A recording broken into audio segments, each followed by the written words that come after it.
ஒரு கையில குழந்தை வந்து கை குழந்தை, அது 1 வயது கூட ஆன மாதிரி தெரியல, ஒரு கை குழந்தை இறந்ததை வச்சுக்கிட்டு அவர் மருத்துவமனையில் அழுகிற காட்சிகளை பார்க்க முடியல. இதை நீங்கள் நேரில் வேற பார்த்துருக்கீங்க, உடல்களை எடுத்து வேற போட்டேன்னு சொன்னீங்க. அது எவ்வளோ மோசமான அனுபவமாக இருந்தது கார்த்திக்? என்ன சொல்றதுன்னு தெரியல, ரொம்ப எமோஷன் ஆயிர மாதிரி இருக்கு. வாழ்க்கையில இப்ப ஒரு சம்பவத்தை பார்த்ததே இல்லை. கை குழந்தைகள், அதாவது நான் தூக்கிட்டு இருக்கப்போ ஒரு அம்மா என் காலை பிடிச்சு தம்பி எனக்கு தூக்குப்பான்னு சொல்றாங்க கீழே இருக்கவங்க.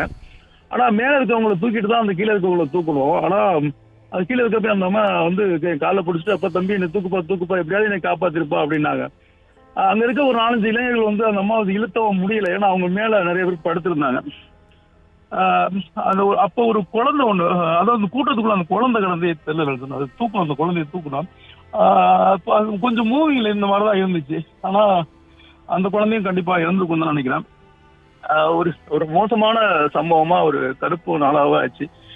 நினைச்சு கூட பார்க்க முடியாத மனித உயிரிழப்புகள். இவ்வளவு பெரிய கூட்டத்துல, கட்டுக்கடங்காத கூட்டத்துல எங்க போறது என்ன பண்றதுன்னே அந்த மக்களுக்கு தெரியல. அந்த கூட்டத்துல இருந்து எப்படி தப்பிக்கிறதுன்னு தெரியல, அந்த கூட்டத்துல இருந்து எப்படி வெளியில வர்றதுன்னு தெரியல. அங்க இருக்க இளைஞர்கள் கொஞ்சம் உதவி பண்ணாங்க. அதனாலதான் இன்னைய வரைக்கும் நிறைய உயிரிழப்புகள் தடுக்க முடிஞ்சு. நீங்க 30 உயிரிழப்புக்கு மேல இருந்தா கூட அங்க இருக்க மக்களும் வந்து அவங்களால என்ன பண்ண முடியும், இப்படி சரிஞ்சு கிடக்கிறப்ப என்ன பண்ண முடியும், ஒரு கூட்டமே வந்து சரிஞ்சு கிடக்கிறப்ப என்ன பண்ண முடியும்னு தெரியல. ஆனா நாங்க கீழே அந்த பைக்கு கீழே ஒரு குழந்தையோட கால் மாட்டிக்கிச்சு.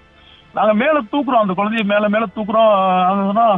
அங்கிள் காலை தூக்க முடியல, அங்கிள் காலை தூக்க முடியல அங்கிள். சரி அந்த பையனோட இடுப்பு சேர்த்து தூக்குறோம், வரமாட்டுது கால். ஆனா அவனை வந்து மயக்கத்துக்கு ஒரு 1/4 மணி நேரம் கழிச்சு அவனை மயக்கமா தான் எங்களால தூக்க முடிஞ்சு. தைரியமா இருப்பா, ஒண்ணு இல்லப்பா, தூக்கிறோம்ப்பா அப்படின்னு சொல்லிட்டே இருந்தோம். அவன் மயக்கப்பட்டு அப்படியே விழுந்து அவனையும் ஹாஸ்பிட்டல் கூட்டு போனாங்க. என்ன நிலைமைன்னு தெரியல. ஒரு மோசமான ஒரு அந்த பையனுக்கு என்ன வயசு கார்த்தி? அந்த பையனுக்கு ஒரு 9 வயசு இருக்கும். யாரு அவங்க நாங்க கேட்ட வரைக்கும் வந்த குழந்தைகள் யாருன்னே தெரியல. ஒரு பொன் குழந்தை, ஒரு 5 வயசு இருக்கும்.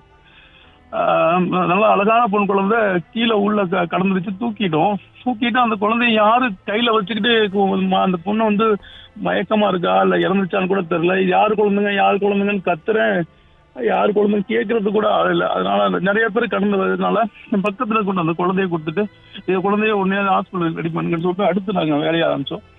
அந்த குழந்தை வந்து பச்சை குழந்தை மாதிரி இருந்துச்சு. அந்த குழந்தை அந்த குழந்தைய தூக்கு உடையல, அந்த அளவுக்கு தைரியமும் இல்லை.